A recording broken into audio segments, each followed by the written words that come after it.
nuvuga ngo rero kuri gere kabisa urupfu ikintu ninya ni ikibanziriza urupfu abyo byo rwose ye bintu mvuga ni ibintu nemera hatazagira umuntu uzejo bundi yajya kunkubita icyuma kabona ndagikwibye imodoka igiye kungunga ndasimbuka ibyo byo ntago narwishyira ariko ni ruba rwangezeho umuntu wese uzumva ngo Karasira Aimable yitabye Imana ntazagira umuntu uzarira kabisa.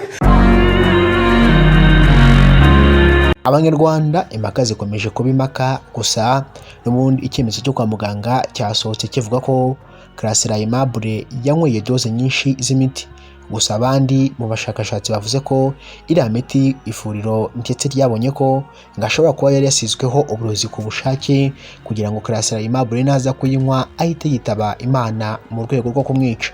Biravuga ko abashinzwe gutanga imiti kuri Karasira Aimable dore ko abenshi bakunda kuyibabikira bakajya bayibaha mu gihe bayikeneye, bivuga ko bamuhaye imiti yiwe ariko basizeho uburozi ku buryo nayinywa atari buze kurokoka.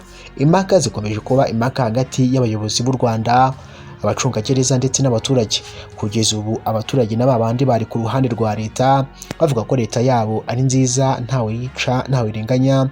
Kugeza ubu ngubu bari kumva ko Karasira Aimable yaba yakoresheje doze nyinshi, umuntu wabaye umwarimu wigishije kaminuza imyaka irenga 18 bakumva ukuntu ashobora gukoresha imiti kandi abizi neza ko ishobora kumwica. Kandi none ntabwo byumvikana ukuntu umuntu ngo yaba ashaka kwiyahura finali ageze igihe cyo gusohoka agasubira mu buzima busanzwe nyuma y'imyaka 5 n'imyaka myinshi cyane ufunzwe uri nyuma y'amagiriyaje uboshye ukora ibyo bashaka ujya kuri wese uko bishaka urya igihe bashakiye urya ibigori uko bitwaho ucishwa aha ibyo ngibyo byose yarabiruhutse agiye gusubira mu buzima busanzwe. Ahubwo abantu nyarwanda basigaye bibaza ibibazo ni nyuma y'uko batangaje ko agiye gusohoka Karasira Aimable nagera hanze azitwara ate? Ese azagaruka yarahindutse cyangwa azagaruka n'umundi avuga ya magambo nk'uko byagenze kuri madamu wigeze guhabwa imbabazi? Ubwo ndavuga madamu Ingabire Victoire, murabizi ko yahawe imbabazi na Perezida Paul Kagame, gusa agarutse hanze n'umundi yakomeje kubaga nta kinya amagambo yasubiragamwo n'umundi agomba kuyavuga nta guca ku ruhande. None wakwibaza ni ese koko Karasira Aimable yishwe cyangwa se yiyishe? Ibibazo ni bibiri, ntago wandenganya. Ayo makuru nuko nguko mwaya yaduhaye, ariko si ngombwa ngo twizere ibyo abantu batubwiye uko babitubwiye, tuba tugomba no kumenya ukuri ku byihishe inyuma. Mu mwaka 2018 nibwo Karasira mu mwaka 2018 nibwo Perezida Paul Kagame, perezida w'igihugu cy'u Rwanda, yatanze imbabazi ku bantu barimo madamu Ingabire Victoire, atanga imbabazi ku bantu barimo Kizito Mihigo. Gusa ntabwo byigeze bimugendekera neza Kizito Mihigo kuko guhabwa imbabazi kwiwe byari bimuganisha gusatira urupfu. Kizito Mihigo yahawe imbabazi gusa nyuma ashaka gutoroka igihugu aciye ku mupaka uhuza u Rwanda n'u Burundi. Abaturage baramufashe bo muri Nyaruguru nuko nguko bamushikiriza inzego z'umutekano. Nyuma kumushikiriza inzego z'umutekano bamushubije muri gereza ashinjwa ibyaha n'ubundi byo gushaka kugambanira igihugu no kwica perezida w'igihugu, kuko ni nabyo byari byatumye bwa mbere afungwa ko mugambanyi ngo ugiye kugambanira igihugu kuko yarakatiwe imyaka 10. Gusaza guhabwa imbabazi na His Excellency Paul Kagame. Nyuma yo guhabwa izo mbabazi rero Kizito Mihigo yongeye gufatwa rero afite igikapu, ibikaba yari ibikapu bibiri birimo amafaranga ndetse n'ikindi kirimo imyenda. Si yari gusa kuko yari kumwe n'abandi bagabo bagera kuri 2 bagombaga kumufasha kwambuka igihugu. Barabafashe bose barabagarura. Kizito Mihigo aho yari afungiye sinzi niba yarafunze wenyine, simbizi niba ari mu cyumba cya wenyine, sinzi aho yari ari, gusa ntabwo byigeze bigenda neza kubera ko baje gusanga yapfuye. Amakuru asohoka agira uti yiyahuje ishuka yiyorosaga nyuma yo gukorwa n'isoni z'ibyo yari agiye gukora byo kugambanira igihugu. Yananiwe kwakira ko agiye kongera gusubira muri gereza ariyahura. Icyo gihe n'ubundi impaka zongeye kuba impaka. Ntabwo abanyarwanda bigeze bemera urwo rupfu rwa Kizito Mihigo, ahubwo baramutabaye abo byashobokaga, abandi bagira ubwoba kuko batinye kujya kumutabara kuko ngo nibajya kumutabara nk'umugambanyi w'igihugu nabyo bishobora kuza gufatwa nabi. Ab'imitima ikomeye n'abafunga mutwe nibo bagiye kumushyingura barimo na Karasira Aimable. Karasira Aimable ntabwo yigeze yemera ko Kizito Mihigo yaba yarishwe. Karasira Aimable yavuze ko yaba yariyishe cyangwa se yariyahuye.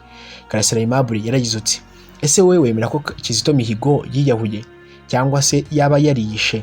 Ati nimubyemera cyangwa utanabyemera igisubizo urakizi kigubane mu mutima wawe. Wirirwa ukinsubiza kigubane mu mutima wawe. Niba uzi neza ko yiyahuye ubwo nyine bigumane mu mutima wawe, niba uzi neza ko yishwe bigumane mu mutima wawe. Impaka z'ubundi zabaye impaka ku batavuga rumwe na leta.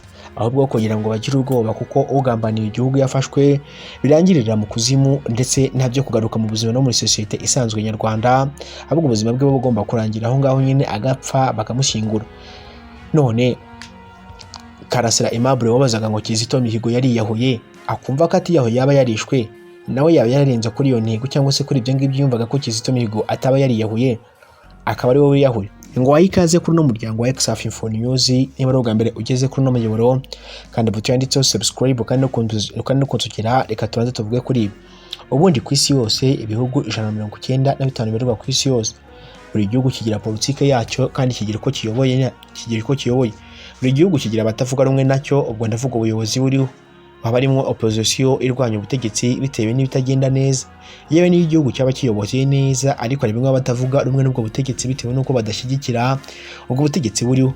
Ariko rimwe na rimwe usanga abo ngabo baba bari muri opposition bahigishwa uruhindu, bamwe bakicwa barashwe, abandi bakarogwa, abandi bagafatwa bagafungwa, ubundi bakazajya bahora batinza imanza zabo imyaka n'imyaka ikisunika, bakamera nk'aho basinyiye kontara yo kwiherera muri gereza, ntibakatiye kubera ko igihano cyabo kiba gikarishye kurusha icyo umuntu wishe undi.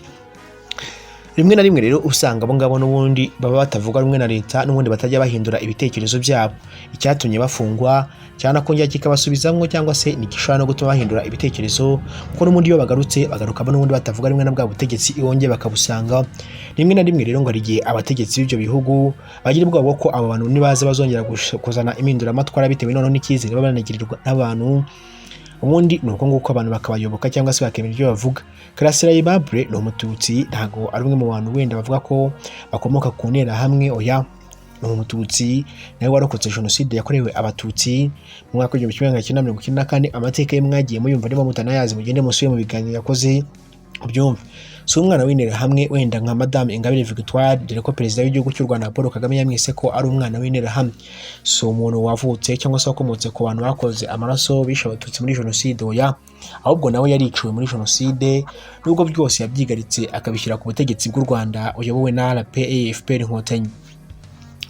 None se dusubishe mu nyurabwenge mukuri, Karasira Aimable wari watangarijwe ko agomba kuzataha ku itariki 6 z'ukwezi kwa gatanu yagombaga gupfa. Ese kubera iki ubundi batinze kumurekura nk'uko byasobanuwe n'umuvugizi wa RCS yarasobanuye ko ngo yatinze gutaha, ngo nuko nyuma yo kumurekura rero ngo bamuhereza na yabiti yarasanzwe ngo nuko ageze imbere ngo arayinywa, ngo mubana myinshi, ngo bamubona rwose ashaka kuyiyahuza, ngo nuko ahita agwa hasi, baramubona bamujyana muri clinique, baza kumwohereza ndetse ku bitaro bya Nyarugenge. None se Karasira Aimable kubera iki yashatse gupfa atagarutse hanze? Abandi bati iyo miti bari bamuhaye nk'umuntu wasanzwe inkwi imiti ahubwo kubera uburwayi bashobora kuba batayimunywesheje ku gahato, ahubwo bagasigaho ibintu bituma atari buze kuba muzima mu gihe yaba yaranyweye iyo miti, ari byo abantu benshi bita uburozi. Si wabihamya neza inzika cyangwa se impaka zikomeje kuba impaka hagati y'abaturarwanda bose, ndetse no kutemera ko Karasira Aimable yaba yiyahuye, ahubwo leta yamukenyuye kubera ko n'ubundi niwe wari usigaye nk'aho yari kuzabyara ku bana bavugana kuri se, nyina n'abavandimwe bose barishwe, niwe wari usigaye wenyine, ubwo umuryango wose urashize. Nyagasana mwakiri mu bayo, nanjye ni hano nsubikiye kino kiganiro cyo kuri uyu munsi wa none. Ubwo ukuri kuzamenyekana, wa mugani we ngo abanyishe bose n'uzanyica wese, amaraso yanjye azabatera umwaku, abana babo bazapfa batonyoka.